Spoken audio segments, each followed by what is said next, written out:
Next thing here that we want to talk about, and the kind of the title, says it all, is don't just showcase to showcase. We truly believe that because we talk with a lot of families, and there's a lot out there right now that honestly is going to be a waste of time. So what you need to be doing is you want to make sure that everything you do, from event to visits and things along those lines, is delivering results to your ball player, to make sure that you're finding the right showcases that give you certain opportunities. I think these are the important kind of bullets to go over. So you want to make sure that the opportunities for the college coaches to assess and evaluate you in multiple contexts.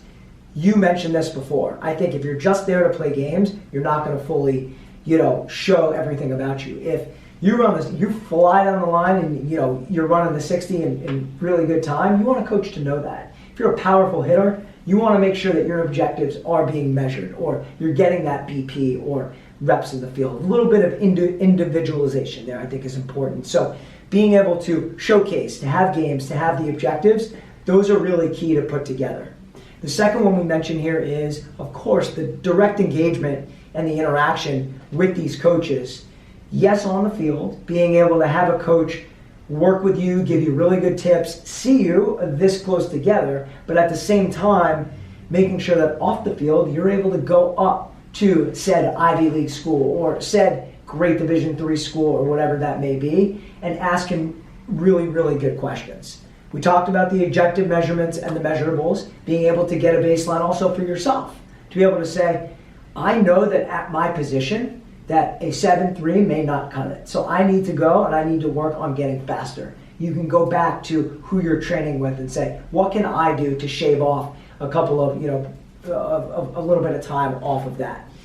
Verified game footage. And we will get into this, but we feel that is really, really important because, and you said this, as much as we love mom and dad with the iPhone, on the other side of the chain link, these coaches, it's really important for them to know who you're going up against. So I like to use the example that, if I'm up there and I hit a home run, that's great. The coach has no idea who I'm up against. But at an event like Headfirst, they know that I'm going up against Max McKenna. He's a really good pitcher, and I hit it right over there. So that I think is really important, and vice versa on the other end of it. And then this kind of leads to the last one is, go to events where the programs you're interested in are going to be.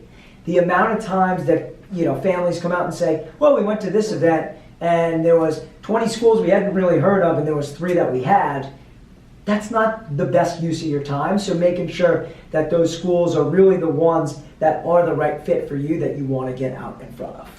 Absolutely, and I think that this is where efficiency really comes into play as well. I think that it's not only targeting the programs you already know you're interested in, but the ones that also look like those types of programs. Exactly. You only have so much time and so many, just as a college coach has unlimited recruiting budgets, Mm-hmm. so do families, right? You can only go so many places over the course of a summer. You can only buy so many flights and so many hotels and have so many days on the road. So finding efficiency in this is so important. Being able to leverage 2 days experience as opposed to spending 2 weeks crisscrossing the country looking for these different opportunities. Exactly. And so this next kind of piece that we have here, this is an example of some of the schools that are going to be at our events.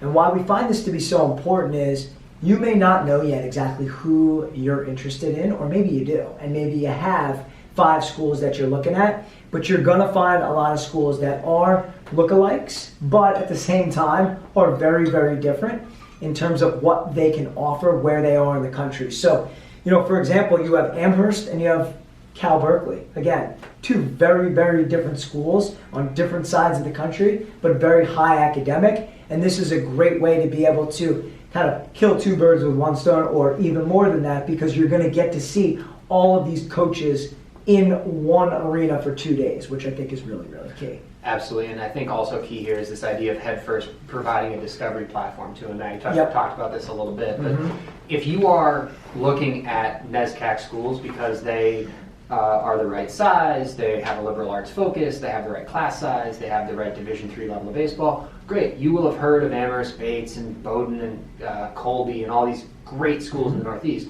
But have you ever met Tim Hollabaugh from Grinnell? Because it's a school that fits so many of these metrics that you're looking for, and once you interact with Coach Hollabaugh, there's no way you don't want to go to Grinnell. So being able to use this platform to discover even more schools is something that I think is so important, and again ties back to keeping an open mind through this process. And which is why that's a great example of a school that does so well out of our event. And I guarantee if we asked him, he would say, well, willingly or not, how many folks really knew about our school before going to an event like Headfirst? It's going to be, the side will sway a little bit more on the no. That's kind of where we are. Certainly.